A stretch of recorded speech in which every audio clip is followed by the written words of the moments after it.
your discussion with the apostate prophet, you said that you think Jesus believed he was the Messiah? Yes, but not in the sense that Christians say that.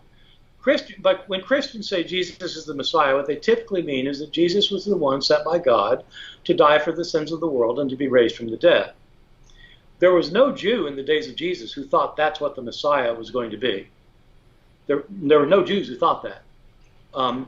The Messiah was going to, they had different expectations of the Messiah. So depending which Jewish sources you're reading, but the most common view is that the Messiah was going to be a descendant of David, who, like David, would be a political figure, a warrior, who drove out the enemy and became the king over a sovereign state of Israel.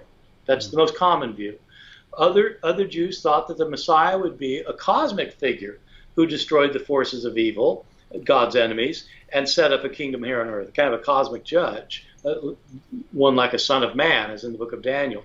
There are other Jews, the Jews who produced the Dead Sea Scrolls thought there were going to be two messiahs. One apparently was going to be like a political figure who would be subservient to the major messiah, who was a priest, who would interpret God's laws and would rule the people of God with a fist of iron.